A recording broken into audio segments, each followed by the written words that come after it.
जय हिंद दोस्तों, एक बार फिर से स्वागत है आप सभी का हमारे यूट्यूब चैनल पर। उम्मीद करता हूँ कि आप सभी का जो एग्ज़ाम की तैयारी है वो काफ़ी ज़ोरों शोरों से चल रही होगी और आप लोग अच्छी तरह से मेहनत कर रहे होंगे, क्योंकि अब बहुत कम ही समय बचा है आप लोगों का एग्ज़ाम के लिए। तो इस वीडियो में हम लोग देखने वाले हैं बीएसटी के जो मॉडल पेपर जारी किए गए हैं जैक के द्वारा, तो उसके सेट 2 को देखने वाले हैं, या फिर यूँ कहें कि सब्जेक्टिव टाइप के जितने भी क्वेश्चंस हैं उन क्वेश्चंस के आंसर हम लोग इस वीडियो में देखने वाले हैं। इससे पहले मैंने ऑब्जेक्टिव टाइप के जितने भी क्वेश्चंस हैं उनका आंसर करा दिया है और आप लोगों को अच्छी तरह से समझा भी दिया है। तो अगर आप लोग वीडियो पर पहली बार देख रहे हैं या फिर इससे पहले वाला वीडियो आप लोग नहीं देखा, तो एक बार उसे भी देख लीजिए, उसे डाउनलोड कर लीजिए और आराम से अपने एग्ज़ाम की तैयारी अब कीजिए। तो इस वीडियो में हम लोग सब्जेक्टिव टाइप जितने भी क्वेश्चन हैं उनमें जितने भी अति लघु उत्तरीय प्रकार के जो क्वेश्चन हैं उन क्वेश्चन के आंसर हम लोग इस वीडियो में देखने वाले हैं।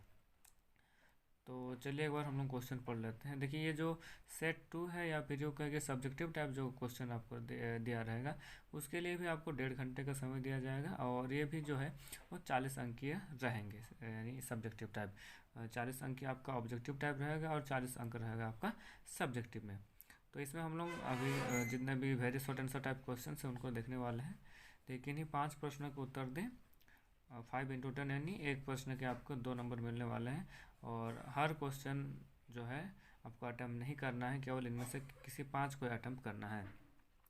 तो पहला क्वेश्चन दिया गया है कि आर्थिक वातावरण से आप क्या समझते हैं, what do you understand bye economic environment. दूसरा क्वेश्चन है कि प्रबंध का कौन सा कार्य इस बात की पुष्टि करता है कि वास्तविक क्रियाएं नियोजित क्रियाओं का अनुरूप है, which function of management ensure that actual activities confirm to planned activities. तीसरा क्वेश्चन है विपणन क्या है, यानी व्हाट इज मार्केटिंग।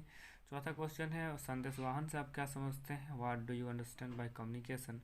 पांचवा क्वेश्चन है कार्यात्मक ढांचे से क्या अभिप्राय है, what is meant by functional structure.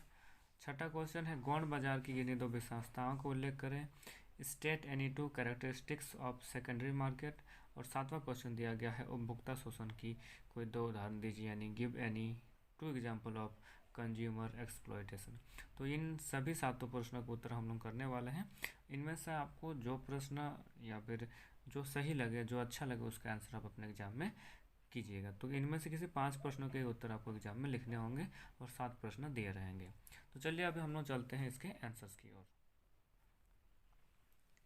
तो अभी तक अगर आपने चैनल को सब्सक्राइब नहीं किया है तो एक बार चैनल को सब्सक्राइब कर लीजिए और वीडियो को लाइक कर दीजिए, साथ ही साथ बेल आइकन को प्रेस जरूर कीजिएगा, क्योंकि इससे आपको जितने भी वीडियो अपलोड किए जाएंगे उनका नोटिफिकेशन तुरंत मिल जाया करेगा।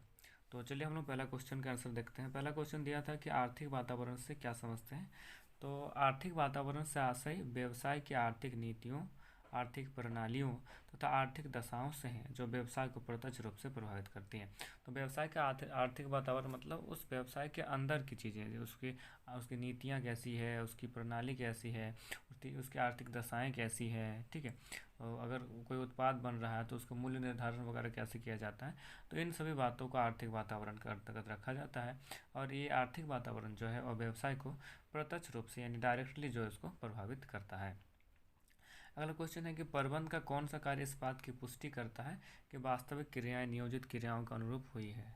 तो नियंत्रण जो है, कंट्रोलिंग, इस बात की पुष्टि करता है कि वास्तविक क्रियाएं नियोजित क्रियाओं के अनुरूप हुई है या नहीं है, क्योंकि नियोजन योजना के अंतर्गत हम लोग क्या करते हैं, नियोजन के अंतर्गत योजना बना लेते हैं और जब कार्य पूर्ण हो जाता है तो अंत में जो किया जाता है वो नियंत्रण ही किया जाता है और नियंत्रण के द्वारा ही देखा जाता है कि जिस पैमाने के अनुसार कार्य सोचा गया था या फिर जिस स्टैंडर्ड का कार्य सोचा गया था उस प्रकार का ही कार्य हुआ है या नहीं हुआ है। अगर उसमें कुछ त्रुटि रहता है या फिर कुछ विचलन रहता है, यानी कमी बेसी रहता है, तो उसे सुधारने का भी प्रयास किया जाता है। तो नियंत्रण ही इस बात की पुष्टि करता है कि जो वास्तविक क्रियाएं हैं और नियोजित क्रियाओं के अनुरूप ही हुई हैं।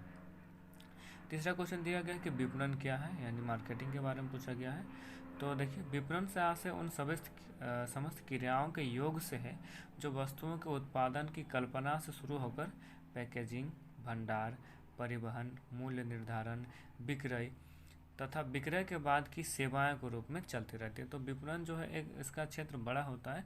विपणन तो वहीं से शुरू हो जाता है जब कोई उत्पादक किसी उत्पाद की कल्पना करता है, उसके उत्पादन की कल्पना करता है, तो वहीं से विपणन शुरू होकर फिर जब उत्पाद बनता है, उसकी पैकेजिंग की जाती है, उसका भंडार किया जाता है, परिवहन किया जाता है, उसका मूल्य निर्धारण किया जाता है और उसको फिर विक्रय किया जाता है, और विक्रय के बाद भी जो गारंटी या वारंटी के रूप में सेवाएं दी जाती है, तो वहाँ तक जो है वो विपणन का कार्य चलता रहता है। तो विपणन एक बड़ा क्षेत्र वाला विषय है।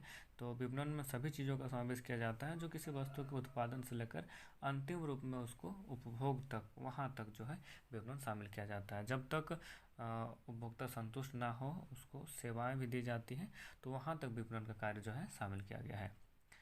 अगला क्वेश्चन है कि संदेश वाहन से आप क्या समझते हैं, कम्युनिकेशन क्या है। तो संदेश वाहन से आशय किसी भाव, विचार, तथ्य तथा सूचनाओं का एक व्यक्ति से दूसरे व्यक्ति तक आदान प्रदान करना है। कम्युनिकेशन मीन्स क्या होता है कि अपना भाव, अपना विचार, अपना तथ्य या फिर अपना कुछ सूचना जो है वो एक व्यक्ति से दूसरे व्यक्ति तक या फिर एक संस्था से किसी और व्यक्ति तक, मतलब एक पार्टी से दूसरे पार्टी तक सूचनाओं का, विचारों का, भावों का या फिर तथ्यों का आदान प्रदान करना संदेश वाहन कहलाता है। पांचवा क्वेश्चन दिया गया कि कार्यात्मक ढांचे से आप क्या समझते हैं। तो ये संगठनात्मक ढांचे का एक पार्ट है, कार्यात्मक ढांचा एक प्रकार है। तो कार्यात्मक ढांचे में क्या होता है कि जितने भी जो संगठन है उसको कार्य के अनुरूप विभिन्न भिन्न भिन्न विभागों या उप विभागों में बांटा जाता है। ये जो हमारा संगठन चैप्टर है, उस चैप्टर के अंतर्गत ये क्वेश्चन दिया गया है।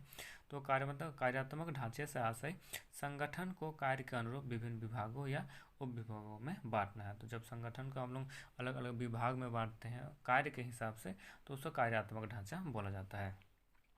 अगला क्वेश्चन दिया है कि गौण बाजार की किन्हीं दो विशेषताओं को उल्लेख करें। गौण बाजार यानी सेकेंडरी मार्केट, ठीक है। एक होता है प्राथमिक बाजार, एक होता है सेकेंडरी बाजार या फिर गौण बाजार।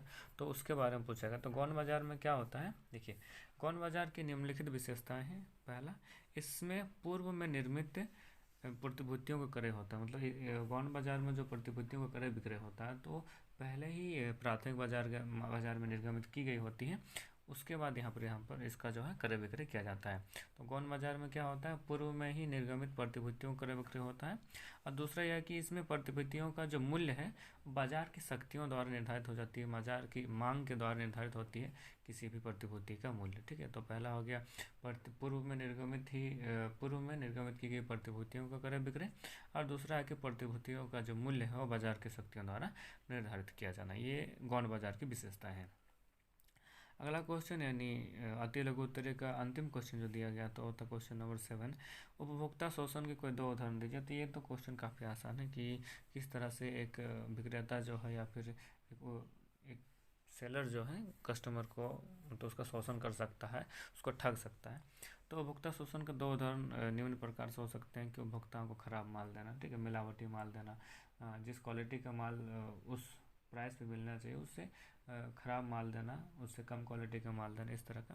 दूसरा दिया कि निर्धारित मूल्य से अधिक मूल्य पर सामान देना, यानी जो उसका एक्चुअल रेट है उस रेट से अधिक रेट लेना, ये भी उपभोक्ता शोषण का ही उदाहरण है। तो इस तरह के बहुत सारे उदाहरण हम लोग को देखने को मिलते हैं। कई बार क्या होता है कि हम लोग को डुप्लीकेट सामान दे दिया जाता है और क्वालिटी ख़राब रहता है। तो इस प्रकार से बहुत सारे उदाहरण हैं उपभोक्ता शोषण के। तो दो उदाहरण बोला गया, तो दो उदाहरण हम लोग लिखेंगे। तो इस तरह से मैंने जितने भी अति लघु उत्तरीय प्रश्न हैं उन प्रश्नों को करा दिया है, और इसके बाद का जो वीडियो मैं अपलोड करूँगा तो उसमें हम लोग फिर लघु उत्तरीय या फिर दीर्घ उत्तरीय जो प्रश्न रहेंगे उनको हम लोग करने वाले हैं। तो इस वीडियो में इतना ही। अगर आपको वीडियो पसंद आया तो वीडियो को लाइक कीजिए और दोस्तों के साथ शेयर कीजिए। और यही समय है, जितना हो सके आप पढ़ाई में अपना मन लगाइए, और क्योंकि ये 1 या 2 महीना का मेहनत आपको पूरे जीवन भर के लिए आपको एक मतलब रिज़ल्ट के रूप में रहेगा कि आपने इतना परसेंटेज लाया, फिर आपने इतना स्कोर किया, ठीक है। तो इस वीडियो में इतना ही। धन्यवाद। जय हिंद।